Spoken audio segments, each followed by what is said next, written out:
and we have to really escalate the noise we make so that we'll be heard.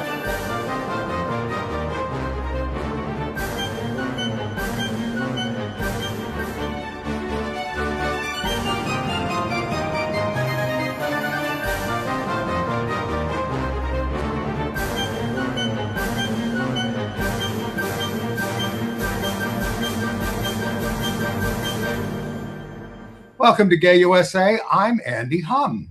I'm Ann Northrup. How are you, Ann? Well, there's a new chapter in my medical saga.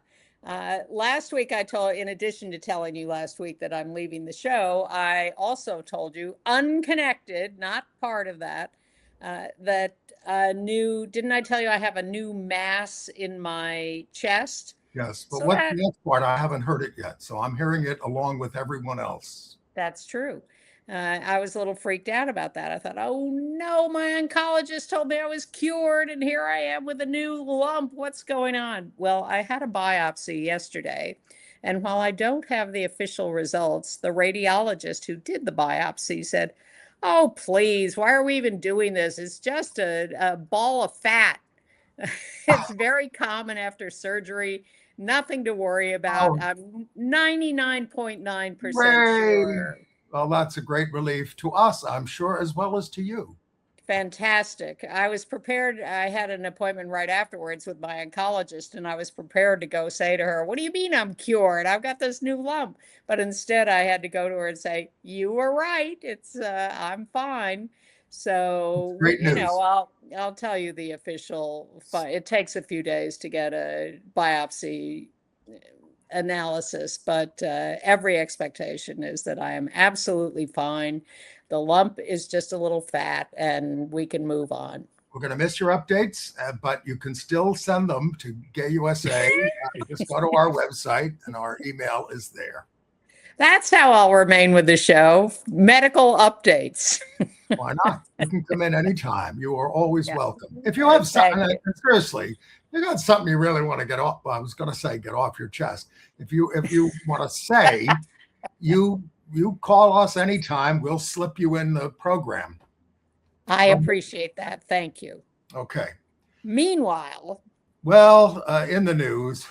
Now the Federal Trade Commission has joined Trump's war on trans people. Everybody's getting into the act in that administration. Why not? And Secretary of War Crimes, that's Andy's new title for him. I like that. Hegseth ended the military flu vaccine mandate, and a flu outbreak ensued. So we've told you about there's a Republican candidate for the Connecticut House who called for literally executing gay people. Well, he's getting a primary from the Republican Party. Yeah, the Republican Party is really scrambling in Connecticut to get rid of this guy, but he refuses to withdraw. Let's see if he wins. LGBTQ people are fleeing the United States in record numbers. Here's a first. Sonoma County, which is a bit of a lesbian enclave, is having it's always had pride. It's having its first Dyke March. Yeah, nice. We have a picture. Yeah. Doctors in Colorado who were ordered by the court to resume gender-affirming care for minors say they're afraid to. You know, they were ordered to do it in New York, too, by the Attorney General. I haven't heard any follow-up on that.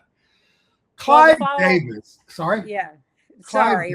We have many details to go into on that story. Yeah. Clive Davis, the hit-making bisexual record executive who gave us everyone from Bruce Springsteen to Whitney Houston and many more, has died at 94. Public pride celebrations, it turns out, took place in 101 countries last year. We are not going back. And Japan is the first country to approve nationwide LGBTQ awareness training in all of its schools. They don't even have same-sex marriage. I know. I kind of feel like this should be the top headline. It's very exciting. Nepal is the 40th country to recognize marriage equality. They sort of finalized that with a court decision. Okay. Yeah. So the Federal Trade Commission, they have joined Trump's war on trans people. The FTC and 4 U.S. states have sued the World Professional Association for Transgender Health over deceptive claims over gender-affirming care for minors. So the FTC, along with Alaska, Iowa, Nebraska, and Texas, filed the lawsuit, and it's their latest bid to harass. They're saying, a spokesman for the FTC, parents have a right to make informed decisions about their children's health. The FTC will not allow parents and children to be deceived by medical organizations and providers who are prioritizing profit over children's health and safety. This is going after them. Their definition of deception and fraud is just that doctors say that trans kids can be helped by medicine and good medical care.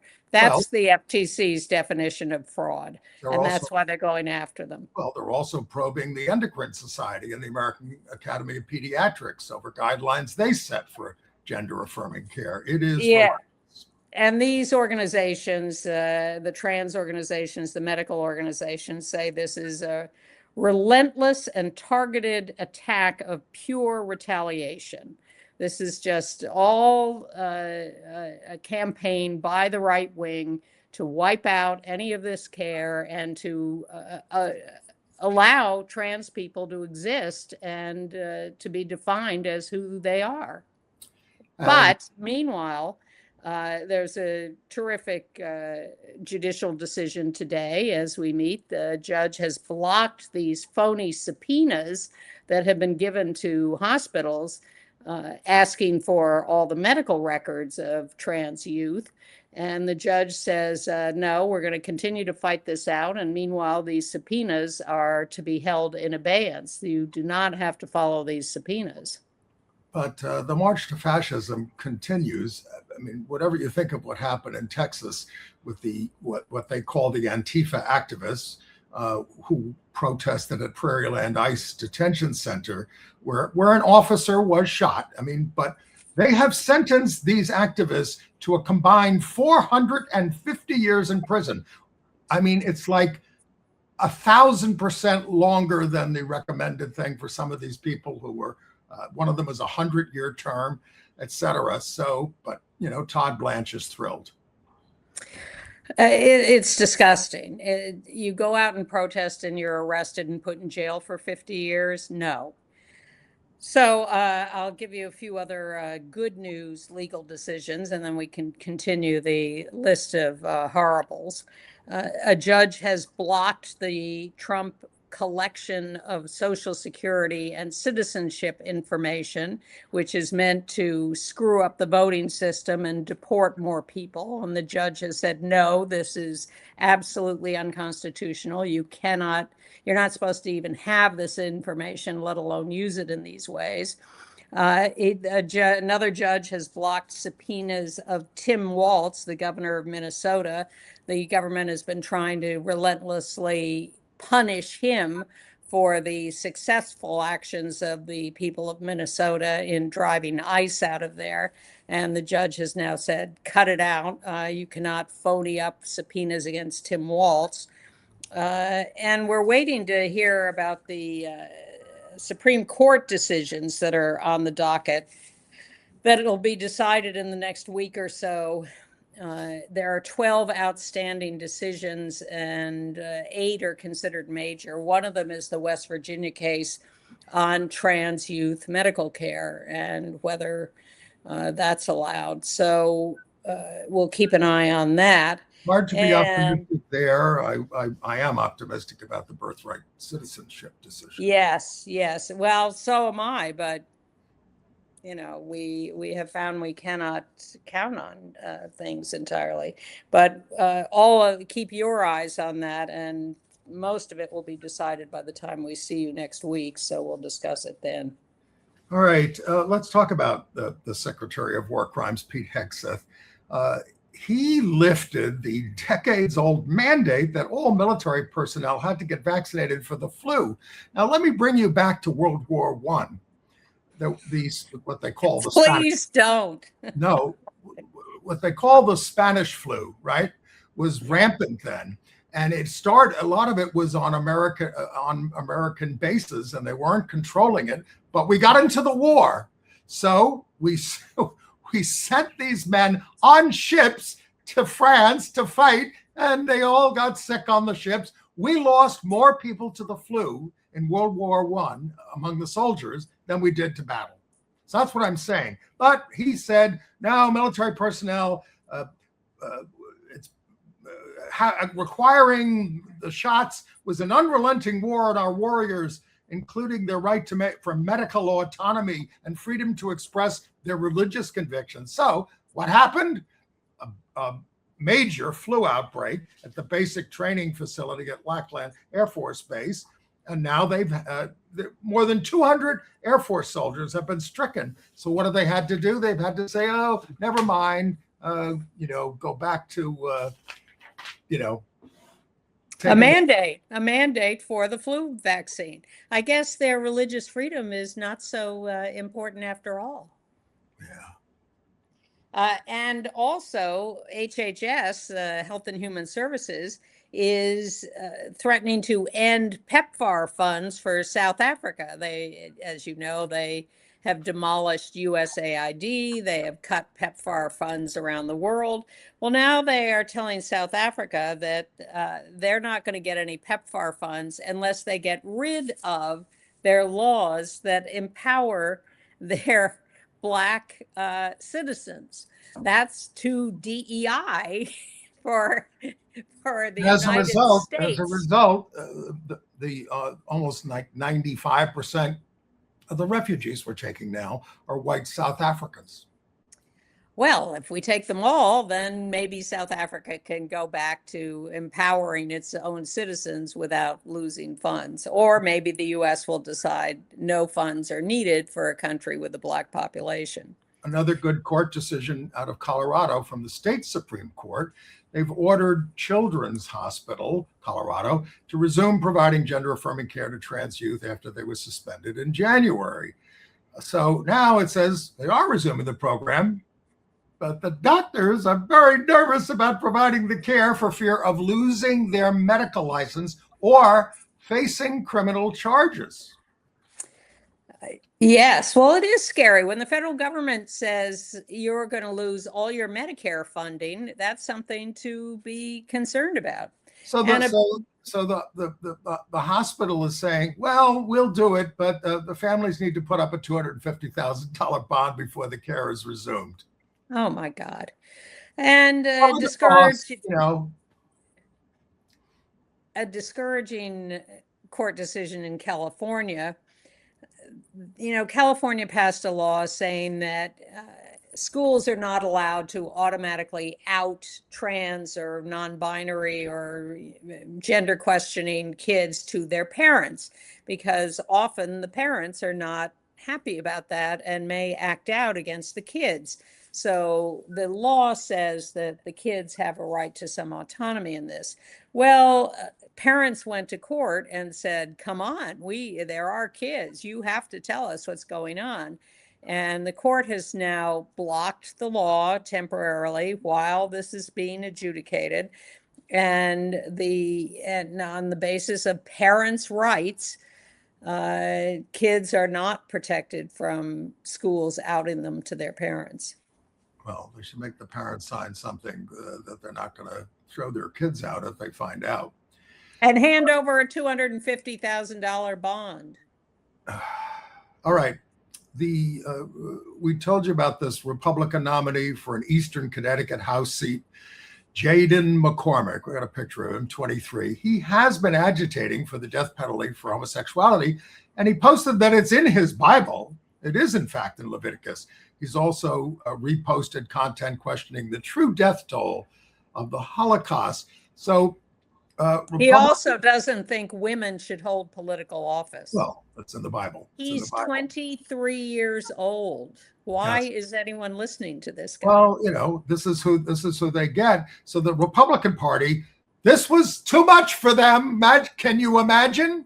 Well, now, because originally they endorsed him, as did the University of Connecticut Republican Club. Right. And I mean, as the Democratic Senate Majority Leader there in Connecticut, Bob Duff, wrote, this guy wrote a biography of the preacher Stephen Anderson, who advocates the death penalty for gay people, has been banned in more than 30 countries, and his church is a hate group. Did they Google him?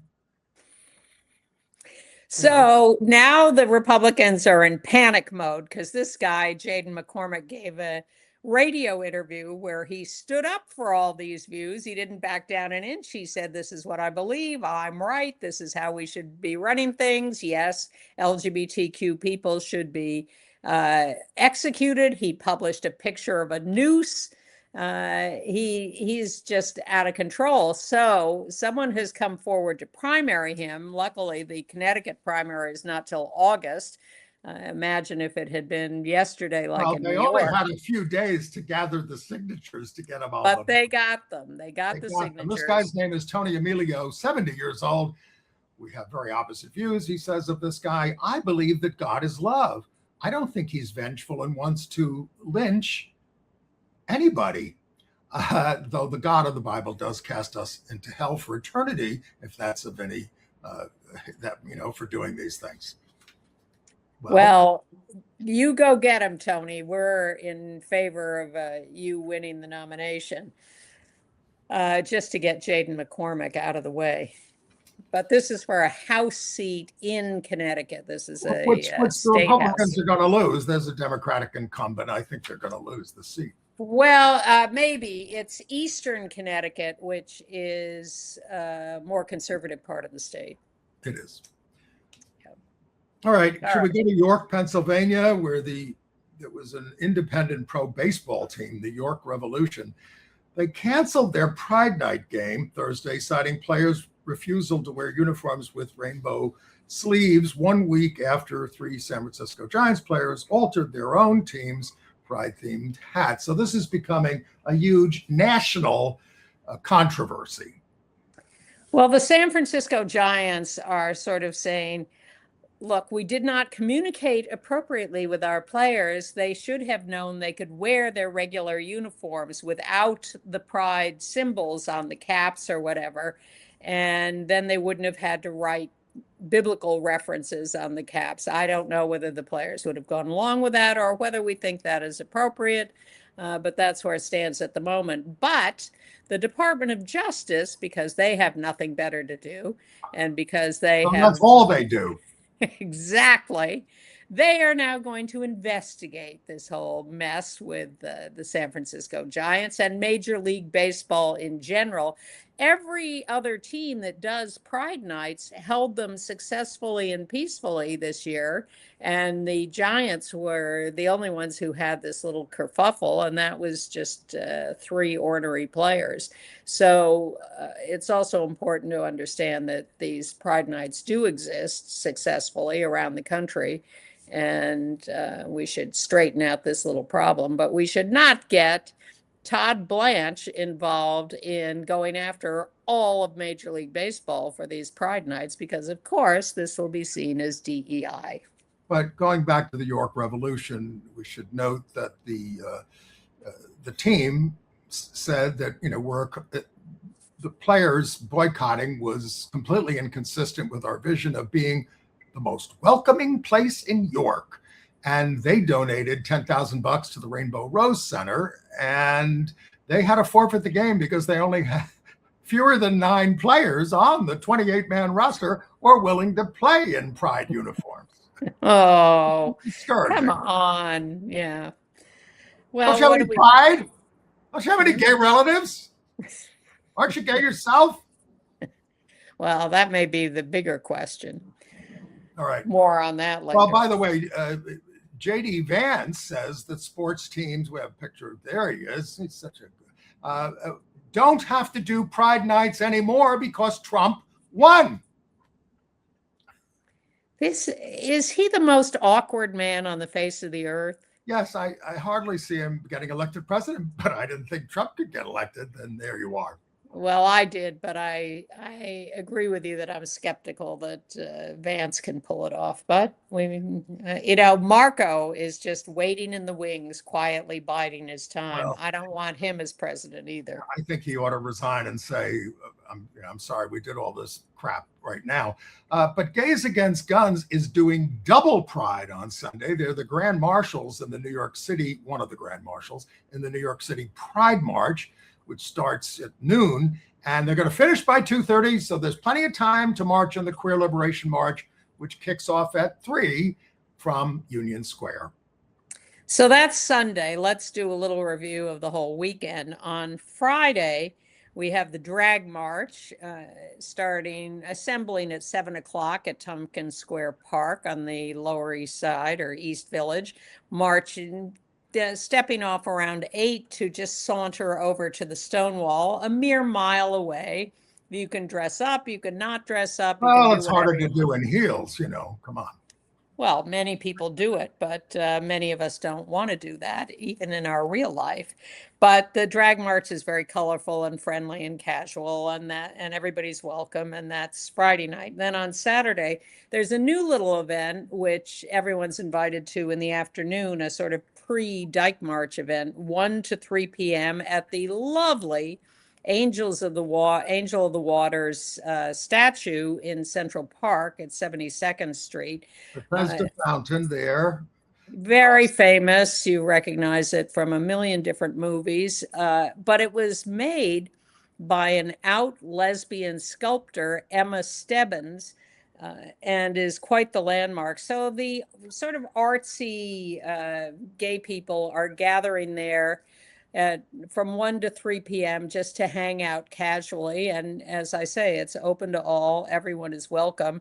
And then the Dyke March assembles in Bryant Park at 42nd Street and 6th Avenue and steps off to march down 5th Avenue at 5 Once o'clock. Once again, without a permit. And very promptly, they operate at a very prompt. There are prompt pride events all over the country. They're not all this weekend, which is the anniversary of the Stonewall Rebellion. But we will give you a link you can find out where the events are in your area all throughout the year, really. But the new one that caught our eye. Yes, is Sonoma County. Now, they've had pride marches for a long time. They just held their first Dyke March. They're billing it as Generations Uniting around this, and 600 participated in the march, and they had a Lesapalooza street fair on the square in Santa Rosa, the county seat. And, Dyke marches began in 1993 in Washington, D.C., I think around the time of the March on Washington, right? The March on Washington. Well, yes. And this event's motto is all identities, all orientations, one march. They're inclusive. They're including non-binary, sapphic people, spectrum, trans, everything. So, it looked like great fun. Exactly, especially with the intergenerational aspect and the fact that there was a lot of appreciation of that, which is good to see. And then in Philadelphia, they did I think whether they're doing it today or whatever, they're doing a large-scale tribute mural during June's Pride Month. These are people who have passed away, who were leaders in the community. Gloria Cesarez, who was a civil rights leader, Michael Hinson, who was an LGBTQ AIDS leader, Tyrone Smith, AIDS activist, Niza Morris, a Black transgender entertainer, and Dawn Monroe, a scientist and dedicated organizer for the Trans Day of Remembrance. So a great group of people, and wow, it's beautiful. It is, and they all have their own flowers. But meanwhile, in Philadelphia, they held a Pride event on June 7th, and they moved it from its traditional location to a nearby place to accommodate a larger crowd. But then it was a little less organized, and the police department freaked out and attacked the crowd. With tasers. The police were wearing masks. They were quite violent against the crowds, and so everyone's up in arms there. The council is going to hold a hearing about it to examine what the police did. I've seen several instances of police attacking pride marches and crowds. Very discouraging. Oh, well, I'm sorry. You But have I also have a question about the New York City Pride March, because the Pride Parade, because some of the grand marshals have signed a letter, and ex-grand marshals, uh, asking that the parade exclude the hospitals that have been reluctant to provide trans care and have been willing to hand over the records of trans youth getting care at the hospitals. I don't know how that will be affected by this new court decision, but there is a movement to complain about the hospitals being in the Pride Parade. I think if they've cut the care, they should take a walk, not in the parade. And while most of us are looking for which March parade to go to, a record number of LGBTQ people in the United States are fleeing the president's anti-trans policies by seeking asylum in other countries. And this also includes LGBTQ people. This is a report from Rainbow Railroad. Not surprising, these things have peaked under Trump. All right. In Delaware, the state has updated its parentage laws to protect IVF and surrogacy more thoroughly, and by doing so to protect same-sex parents. That's a good local move. A bad local move in Cleveland, Ohio, where the Tennessee, I'm not quite sure why it's Tennessee, but it is, Christian prep school is punishing a lesbian student. She posted on Facebook a couple of pictures of her with her girlfriend. I think we have those pictures there. They're a cute couple. But the school got a hold of this and would not let her graduate, would not give her her diploma. And then they got they were sued, I guess. They entered into a settlement finally, and she is getting $10,000 from the school. Yeah. She said, look, I never attacked the school. You can't get me on that. I'll go back to Washington, D.C. The National Park Service has erected, once again, heavy steel security around DuPont Circle on Friday morning, closing the park out of the Capitol Pride events. It's just, this is something we protested in the past, but they continue to do it. And they've put a fence around the reflecting pool. Have they now? Yes.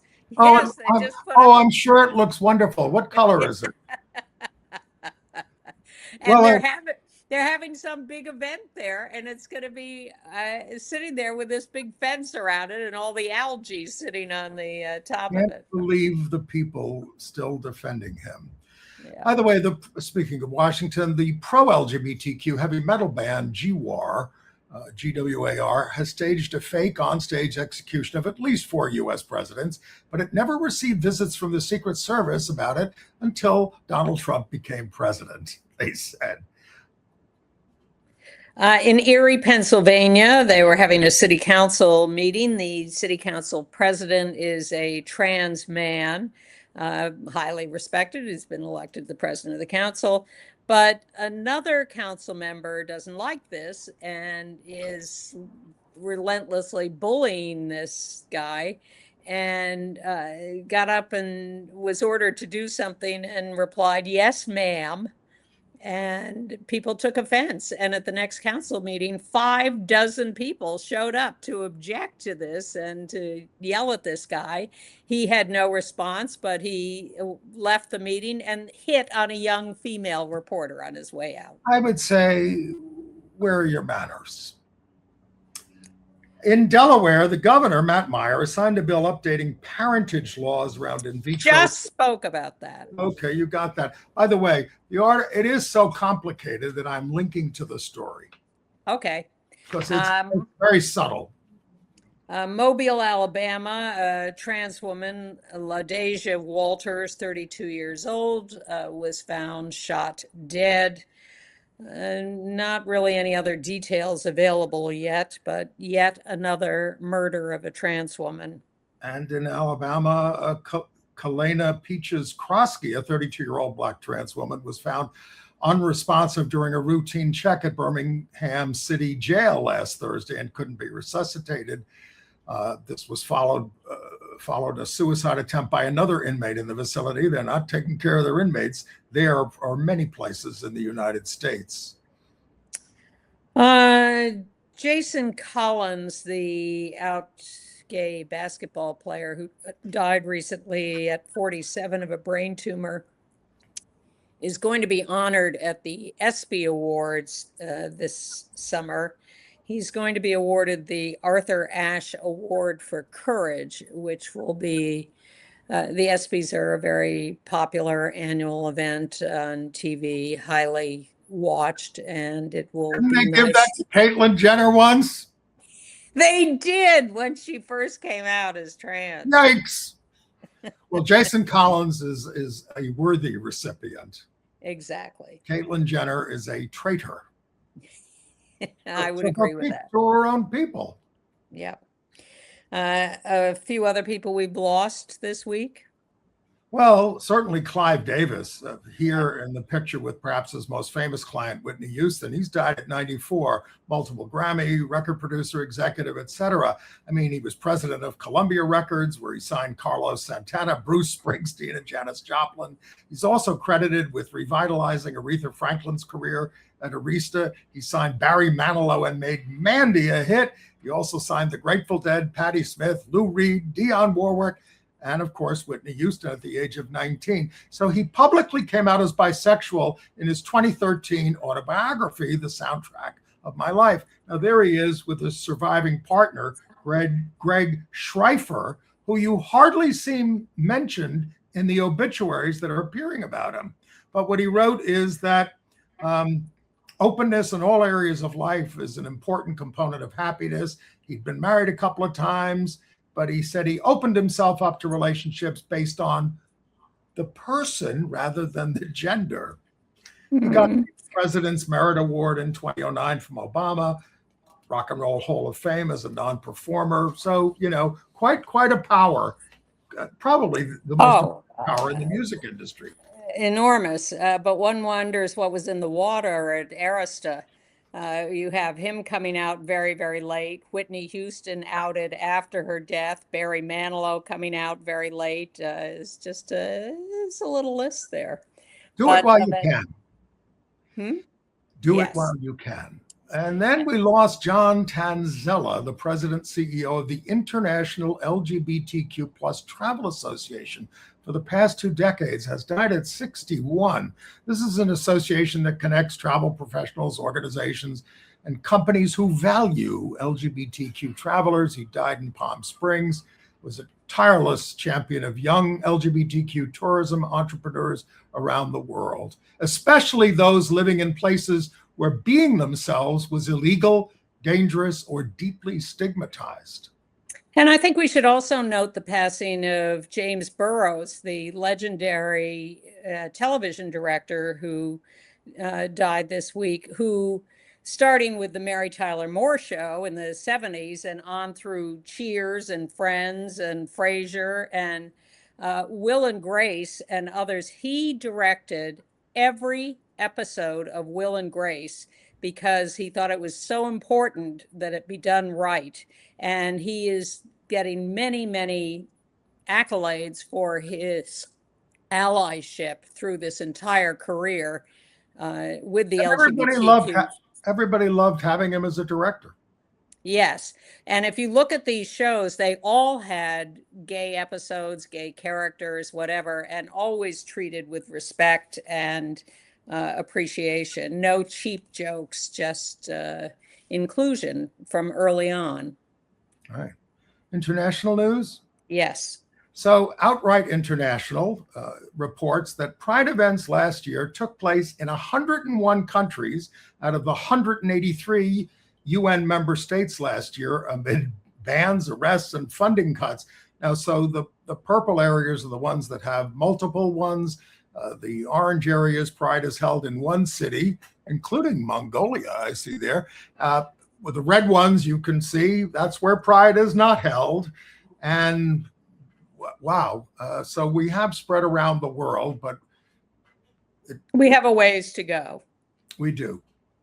Pride is decentralizing.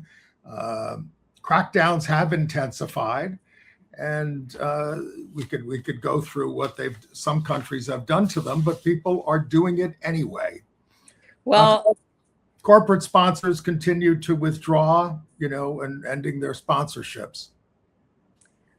I think the most exciting story of the year is what has just happened in Japan. Japan, a country which has been reluctant in its approval of same-sex relationships and has not legalized marriage yet, but it passed in 2023 an act on the promotion of public understanding of the diversity of sexual orientation and gender identity.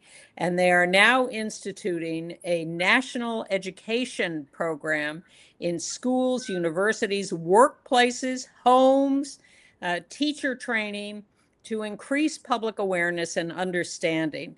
They still need to pass a lot of laws, but they are starting this education campaign. And I think it's so exciting to have a federal government adopt this attitude of the need to educate the entire population of the country on respect for us. And this was signed off by the conservative prime minister, Sanae Takaichi, the first female leader of Japan, who openly admires Margaret Thatcher, who you may remember did Clause 28 or whatever the hell it was. Yeah, not our friend. Banned this kind of thing.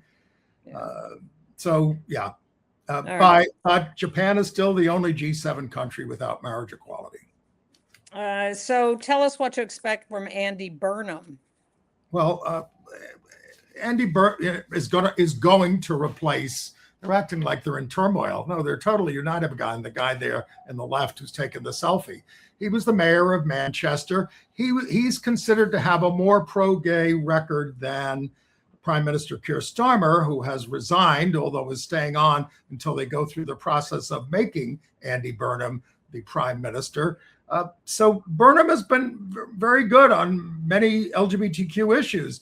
In 2015, he urged Pope Francis to support same-sex marriage and bring the Catholic Church into the 21st century. But like almost everybody else, he's hedging on the trans issues, and that's a problem.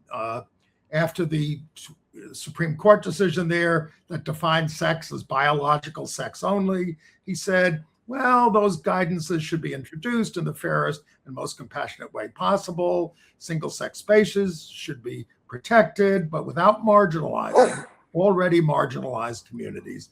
So I would expect him to be better in many ways than Starmer.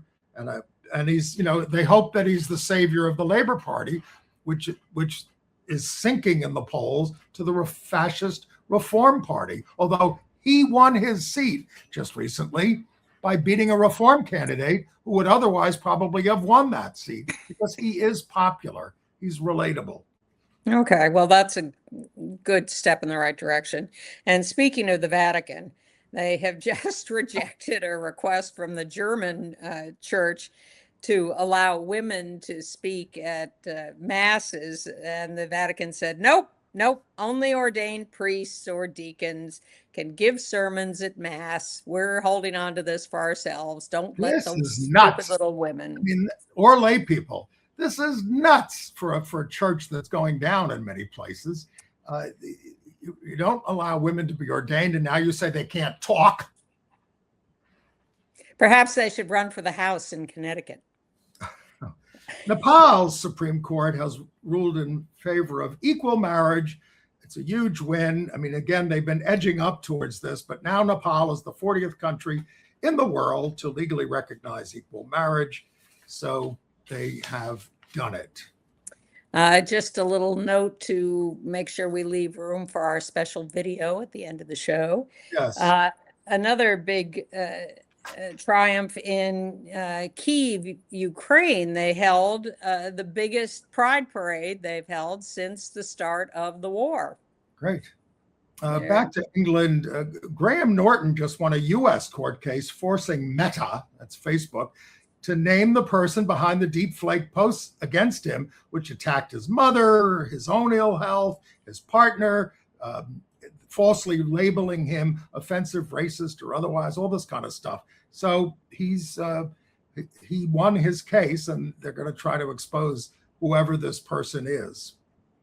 And I'll be exposing the AI version of myself that you put on this show after I've gone. And by the way, we told you that David Hockney, of course, died. His funeral was attended by just two people. His partner there, JP, and his great-nephew, Richard. And that's all that he wanted. There will be memorial services down the road in London and in Paris and other places. But, and interestingly, his artwork is essentially being left to foundations. It's being donated all over. There is a current show of his work in London. You might want to try to get to that, Andy. It's going to be at the Serpentine Galleries until August, and I'm definitely going to try to go. Okay. Right. In Paris, in France, the National Assembly held a minute of silence in memory of a young man named Noam, 19 years old, who was attacked and killed as a hate crime there. In the city of Metz in northeast France. Yeah. Died of disease. But, you know, two suspects were arrested. They are looking finally into this as a hate crime. And in Iran, while the war rages or doesn't, a singer, Parastu Ahmadi, 74 lashes she was assigned because she sang without wearing her hijab. She is also not allowed to leave the country. 74 lashes. That could kill you right there. I am Parastu, a girl who wants to sing for the people I love. This is a right I could not ignore, singing for the land I love passionately. So those protests by women, which were starting to be effective, and it was pushing back the morality police, it looks like they're all back. Thanks to the United States, actually. Well, we put in a more rigorous government, a more vicious government, and there we are. We've lost to them, so they are emboldened. In AIDS news, more than 200 of the city's fiercest dancers accomplished their mission at the Hamilton Ballroom. Broadway Bears, licensed to strip there on Sunday, delivering an evening of high-stakes seduction and larger-than-life spectacle. They raised $2.5 million for Broadway Cares Equity Fights AIDS. Now, there you have in that picture, wait a minute. Jay Harrison G, Shoshana Bean, and Queen Jean. There they go. And so this is an enormously popular show. What an amount of money to raise. And you know, the Broadway, all these Broadway dancers, 230 of them, they donate their services to this. I'm sure it's a very exciting event. If you can stand through the whole thing, which most people have to do. I've given up on that. When ACT UP was at its height in the late 80s and 90s, there were chapters all over the world, but sort of idiosyncratically in the big cities, of course, but occasional small cities. And one of the places that had a very active ACT UP chapter was, believe it or not, Shreveport, Louisiana. And we were always looking at what was going on in Shreveport. Well, David Hyland has written a book, Small Town Rage, Fighting Back in the Deep South, which is about ACT UP in Shreveport. It's being released now. There are events this weekend, readings. You can look that up at davidhyland.com, Hylan. But Shreveport was quite a hotbed of activism with their local ACT UP chapter. Entertainment news? Yes. And I understand that Girls Like Girls. Maybe you could explain. Well, we mentioned this last week, but I realized after reading more about it that I'm too old and I had given it short shrift. Girls Like Girls was first a song by Haley Kiyoko. There she is. It was a huge hit and it was turned into a book, and it's now being turned into a movie, and it's kind of autobiographical. We had just mentioned, oh, this movie is opening. What is this? Girls Like Girls. But in fact, it is going to be a major event as a new lesbian coming of age story that is going to be very popular. So you might want to check out Girls Like Girls. And Chris Cooper says, you may want to check out Leviticus, the movie. He says it's an Australian movie currently in some U.S. theaters. That's unusual that it's a gay teen love story that's also a supernatural horror story.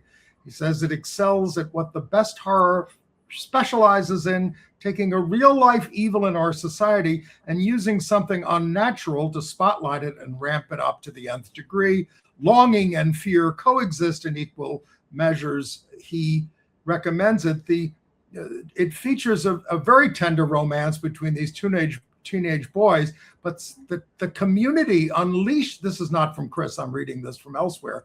The community unleashes a malevolent entity to force them apart, serving as a metaphor for the trauma of homophobia and conversion therapy, and going after them. So doesn't sound like a feel-good movie, but it got a good review in the New York Times, too. Oh, well, then I guess I have to go. Just saying. I'm not endorsing all their stuff. Are you familiar with the actor John Early?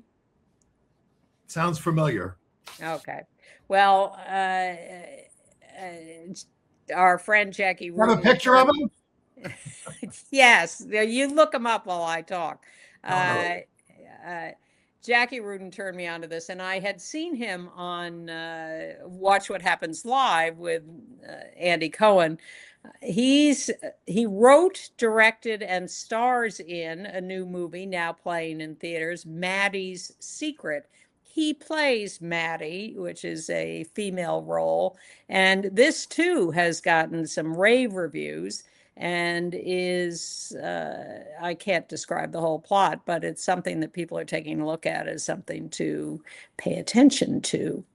And also coming up on Netflix this Friday, Chris and Martina, The Final Set, a documentary about Chris Evert and Martina Navratilova, linked for life, evidently, where we've seen many iterations of their story over the years, but Netflix is going to run this new documentary starting Friday.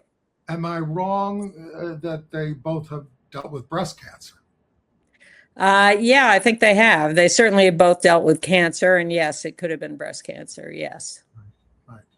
All right. How are you celebrating the 250th anniversary of this benighted country? I haven't decided yet, but I'm celebrating Pride weekend at the Drag March and at the Queer Liberation March. And in between on Saturday, I have had to organize and run a little golf tournament on Staten Island, which I will be competing in. So let's see if I can hold up through all that for the weekend. But now that my new mass turns out to be a ball of fat, I think I'll be just fine, because Yes, I'm quite euphoric. And we had hoped to be able to run this last week. It was Chris Cooper's observance of Juneteenth, which was on June 19th. It's his reflection how the Western cattle egret is a metaphor for the African diaspora. And maybe we should just show it to you. Sometimes a bird is more than just a bird. Sometimes we human beings can make it a symbol. So as Juneteenth approaches, celebrating the end of slavery in the United States, I look to the Western cattle egret. A finer symbol for the African diaspora is hard to find, if you know a bit about the bird. These beauties are native to Africa, but more than a century ago, through some terrible storm they had no control over, a group of them were torn from their home and stranded on American shores. They faced hardships and challenges to their very survival in a strange new world. And yet, they went on to thrive and spread through the Americas. Just like us, the descendants of African women and men brought to the New World by the terrible storm of slavery. The Western cattle egret arrived in the Western Hemisphere in 1877, about the same time that slavery was ending throughout the Americas. I try to imagine the souls of our people who died in chains on the Middle Passage, embodied in those lost birds, landing here when they did to finally be free in their new home. It's not science, but it's a graceful thought. The kind we can find when we know something about the birds, and through that knowledge, embrace something about ourselves.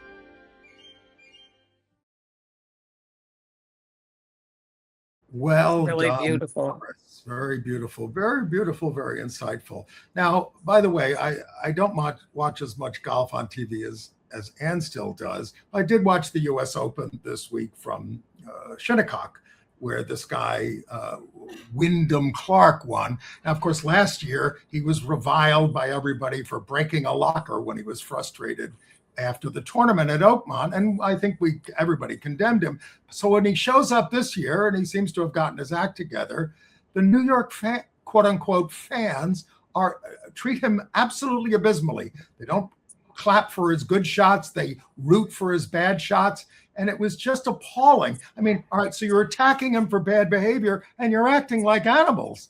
You know, it's just terrible. It did remind me a little bit of walking through a crowd at the his strategy for dealing with this was to sort of he took the booze as cheers kind of thing, which we did when we marched through downtown Manhattan in 1986 when the Statue of Liberty was being celebrated for 100 years. And we were protesting the sodomy decision from the Supreme Court. So all these people are jeering us. And I just kept saying, thank you for being here, rather than reacting to it. Wait, they were cheering you or they were booing Jeering. you? Jeering. Boo, die, all that kind of stuff.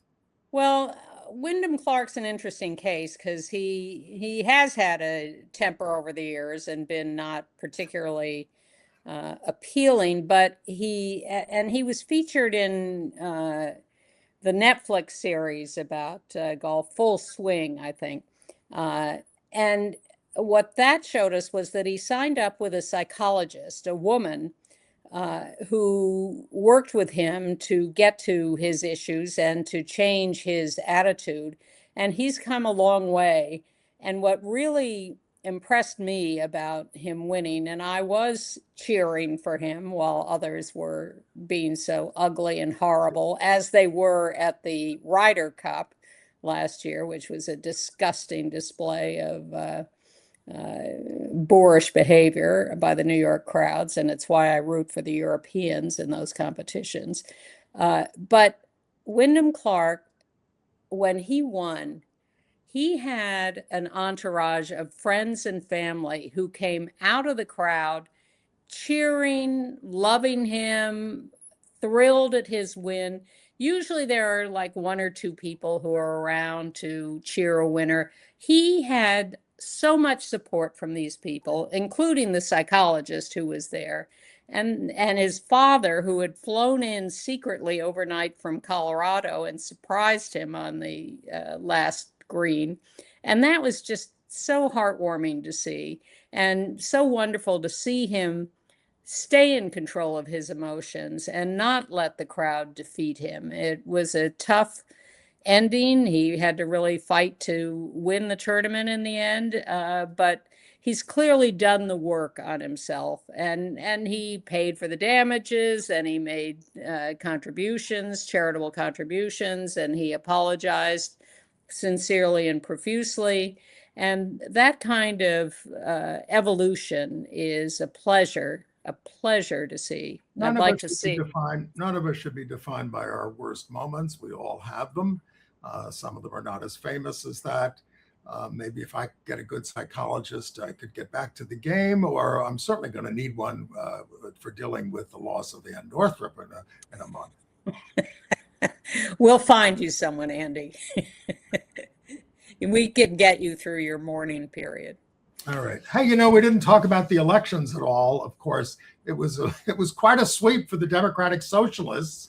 And of course, the mainstream media is like, oh my God, what's going on here? This is going to hurt the National Party. No, if you'd get on board with some of these things, you might be winning elections. You might not have lost the last election. The mainstream media is very wedded to a very conventional point of view.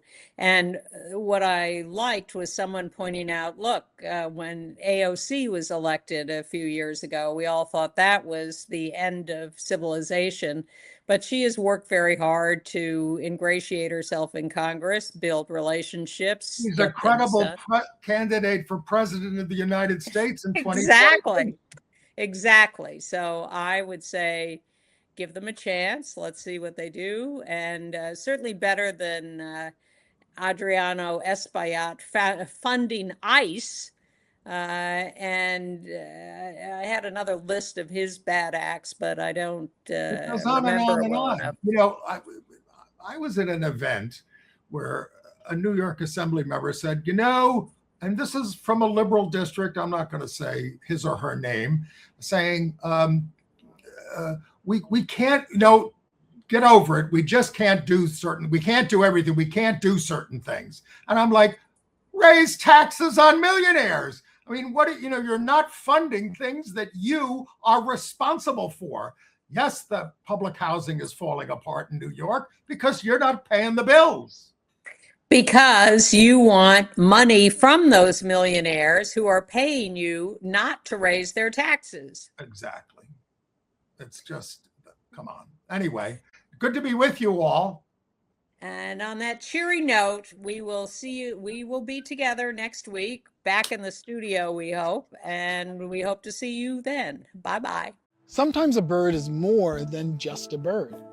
Sometimes we human beings can make it a symbol. So as Juneteenth approaches, celebrating the end of slavery in the United States, I look to the Western cattle egret. A finer symbol for the African diaspora is hard to find, if you know a bit about the bird. These beauties are native to Africa, but more than a century ago, through some terrible storm they had no control over, a group of them were torn from their home and stranded on American shores. They faced hardships and challenges to their very survival in a strange new world. And yet, they went on to thrive and spread through the Americas. Just like us, the descendants of African women and men brought to the New World by the terrible storm of slavery. The Western cattle egret arrived in the Western Hemisphere in 1877, about the same time that slavery was ending throughout the Americas. I try to imagine the souls of our people who died in chains on the Middle Passage, embodied in those lost birds, landing here when they did to finally be free in their new home. It's not science, but it's a graceful thought. The kind we can find when we know something about the birds, and through that knowledge, embrace something about ourselves.